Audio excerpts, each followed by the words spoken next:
നമസ്കാരം. Russia Ukraine യുദ്ധം അനന്തമായി നീളുമ്പോൾ നിർണായകമായ ചില വാർത്തകൾ പുറത്തു വന്നിരിക്കുകയാണ്. യുദ്ധം എങ്ങനെ അവസാനിക്കും, ആര് വിജയിക്കും എന്നുള്ള ആശങ്കകളും ആകാംക്ഷകളും ഒക്കെ ലോകത്ത് നിലനിന്നിരുന്നു. ഇപ്പോഴിതാ ആളും ആയുധവും ഒന്നുമില്ലാതെ ഉക്രൈൻ സൈന്യം പിന്മാറുന്നു എന്ന വാർത്തകൾ പുറത്തു വരുന്നുണ്ട്.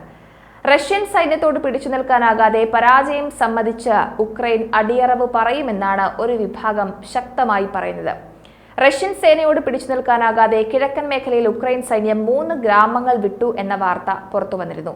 സൈനികരുടെ അഭാവവും ആയുധമില്ലാത്തതുമൊക്കെ ഉക്രൈനെ പിന്തിരിപ്പിക്കുന്ന ഘടകങ്ങളിൽ പ്രധാനപ്പെട്ടതാണെന്നാണ് വിദഗ്ധർ പറയുന്നത്. US അനുവദിച്ച ആയുധങ്ങൾ എത്തുന്നതോടെ കാര്യങ്ങൾ മാറി മറിയുമെന്നാണ് പക്ഷേ ഉക്രൈൻ ആത്മവിശ്വാസം പ്രകടിപ്പിക്കുന്നത്. എന്നാൽ അതുവരെ എങ്ങനെ പിടിച്ചു നിൽക്കുമെന്ന സംശയം ശക്തമാണ്.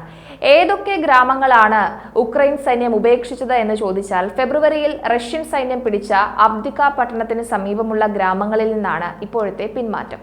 ഉക്രൈനെ തളർത്താനുള്ള പരിപാടികളാണ് ഓരോ ദിവസവും റഷ്യൻ സൈന്യം മുന്നോട്ട് വെക്കുന്നത്. അടുത്ത് തന്നെ ഉക്രൈനിലെ ഏറ്റവും വലിയ രണ്ടാമത്തെ നഗരമായ ഹർക്കിവിന് സമീപം കൂടുതൽ റഷ്യൻ സൈനികർ എത്തിയത് കാര്യങ്ങളൊക്കെ കലുഷിതമാക്കിയിരുന്നു. ആശങ്കകൾ വർദ്ധിക്കുന്ന ഒരു സ്ഥിതിവിശേഷമാണ് ഇപ്പോഴുള്ളത്.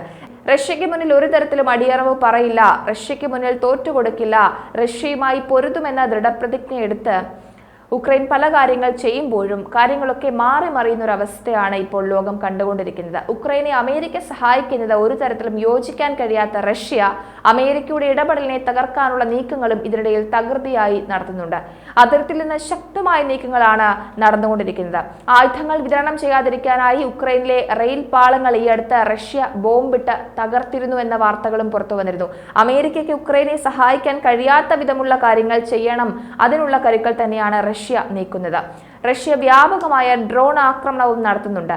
നഗരകേന്ദ്രങ്ങളും അതേപോലെ തന്നെ മറ്റ് തന്ത്രപ്രധാനമായ സ്ഥലങ്ങളും തിരഞ്ഞുപിടിച്ചു തന്നെയാണ് റഷ്യയുടെ ആക്രമണം.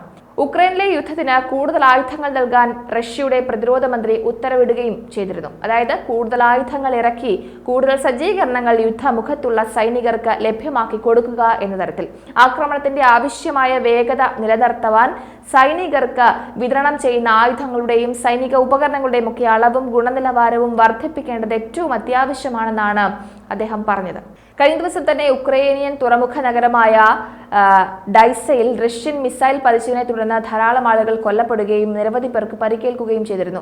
ഉക്രൈനിലെ രണ്ടാമത്തെ വലിയ നഗരത്തിന് നേരെ നടന്ന ഏറ്റവും പുതിയ ആക്രമണത്തിൽ സമീപത്തെ ധാരാളം കെട്ടിടങ്ങൾക്കും കേടുപാടുകൾ വന്നിരുന്നു. അപ്പോൾ റഷ്യക്കെതിരെ ശക്തമായിട്ടുള്ള ഒരു പ്രതിരോധം തീർക്കണമെങ്കിൽ ഉക്രൈന് ഇനിയും ആയുധങ്ങൾ വന്നേ മതിയാവുകയുള്ളൂ. റഷ്യൻ സേനയെ നേരിടാൻ സൈനികരെ പ്രാപ്തമാക്കുന്നതിന് അമേരിക്കയിൽ നിന്ന് ആയുധങ്ങൾ എത്തിക്കുന്നതിൽ ഉക്രൈന് കാര്യമായൊരു ത്വരിതപ്പെടുത്തൽ ആവശ്യമാണ്. ഉക്രൈനിയൻ പ്രസിഡന്റ് സെലൻസ്കിയും ഇത് തന്നെയാണ് ആവർത്തിച്ചു പറയുന്നത്. ഉക്രൈന് ആയുധങ്ങൾ നൽകാൻ പല രാജ്യങ്ങളും സന്നദ്ധത അറിയിച്ചിരുന്നു. ഉക്രൈനുള്ള സഹായം 7 ബില്യൺ ആക്കുമെന്നാണ്, അത് വർദ്ധിപ്പിക്കുമെന്നാണ് നോർവേ അറിയിച്ചിട്ടുള്ളത്. ഏകദേശം 6 ബില്യൺ വ്യോമ പ്രതിരോധത്തിനും വെടിക്കോപ്പുകൾക്കുമായിട്ട് വേണ്ടിവരുമെന്ന് പറയപ്പെടുന്നുണ്ട്. ഉക്രൈനിലെ ജനങ്ങളുടെ സമാധാനത്തിനും അവരുടെ ജീവിതത്തിന്റെയും ഏറ്റവും അടിസ്ഥാനമായ കാര്യമാണ് ഈ പറഞ്ഞ പൊരുതി നിൽക്കുക എന്നുള്ളത്, റഷ്യയ്ക്ക് കീഴടങ്ങാതിരിക്കുക എന്നുള്ളത്. അപ്പോൾ അതിന് ഉക്രൈന് പൊരുതുവാനുള്ള സഹായങ്ങൾ മറ്റ് രാജ്യങ്ങൾ നൽകണമെന്നൊരു അപേക്ഷയും സെലൻസ്കി മുന്നോട്ട് വെക്കുന്നുണ്ട്.